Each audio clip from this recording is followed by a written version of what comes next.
नमस्कार, मी सुषमा. हा माझा पहिलाच ब्लॉग आहे. काही चुकलं तर प्लीज माफ करा. सुट्टीचा दिवस आला की सगळ्यांना एक प्रश्न पडतो, जो की मलाही पडतो, की दिवसभर काय करायचं, कुठे फिरायला जायचं. तर मी तुमच्यासाठी एक बेस्ट असं ऑप्शन सांगते. रामदारा मंदिर हे हडपसरपासून फक्त 16 किलोमीटर अंतरावर आहे. रामदारा मंदिर आहे ना, ते पुणे जिल्ह्यातील प्रसिद्ध मंदिर आहे. हे मंदिर पुणे सोलापूर रस्त्यावर लोणी काळभोर गावाजवळ आहे. या परिसरातील शांत आणि रमणीय वातावरणामुळे भाविकांची आणि पर्यटकांची खूप गर्दी होते. राम, सीता आणि लक्ष्मण यांच्या मूर्तीसाठी हे मंदिर प्रसिद्ध आहे. आणि तुम्ही बघितलंच आहे व्हिडिओमध्ये की इथे मस्त असं छानसं तळं आहे मंदिराच्या, जे की मंदिराच्या शेजारीच आहे. येथील भक्तिमय वातावरणामुळे खरंच मन खूप प्रसन्न होतं.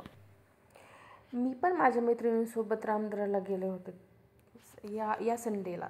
छान असं दर्शन घेतलं. आम्ही घरून डब्बे करून नेले होते. छान छान कोणीही जे काय बनवेल ते घेऊन आलो होतं आणि मस्त असा वनभोजनाचा आनंद घेतला. झाडावरती चढलो, जे की आम्ही लहानपणीही कधी केलं नाही. या गोष्टी आम्ही तिथे केल्या. झाडावरती चढणे म्हणजे खरंच लहानपणीची सगळ्यात छान अशी आठवण असते. बघा किती छान असं दिसतंय ना मंदिर, म्हणजे इथून यायची इच्छाच होत नाही. आणि हां, इथे ना सगळ्यांच्या आवडीचं म्हणजे तुम्ही इथे खूप छान असे फोटो क्लिक करू शकता. आणि इथे समोर एक थोडंसं पुढे गेल्यानंतर ना त्यांनी एक सेल्फी पॉईंट केलेला आहे. तिथे असं वरून पाहिलं ना की तुम्ही बघताय की असं जंगलात गेल्यासारखं वाटतंय. आणि जे मंदिराच्या शेजारी जे तळ आहे ना, त्यामध्ये 2 गोंडस असे ना खूपच छान बदक होते. बघितल्यावरती ना मन तृप्त होऊन जातं. तिथे गेल्यावरती ना आम्ही आणखी एक छान अशी लहानपणीची गोष्ट केली, जी की आंधळी कोशिंबीर खेळलो.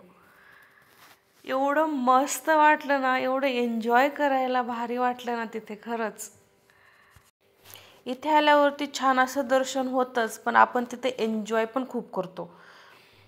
मंदिराच्या तिथून बाहेर पडलं ना, पार्किंगच्या साईडला अशा मस्त अशा फ्रेश भाज्या घेऊन शेतकरी बसलेले असतात. सगळ्या शेतातून फ्रेश माल असतो. खूप छान भाज्या असतात. जर तुम्हालाही तुमच्या फ्रेंड्ससोबत किंवा फॅमिलीसोबत वन डे ट्रिप प्लॅन करायची असेल ना, मी तर सांगते की हा बेस्ट ऑप्शन आहे. तुम्ही नक्की इथे भेट देऊ शकता. थँक्यू.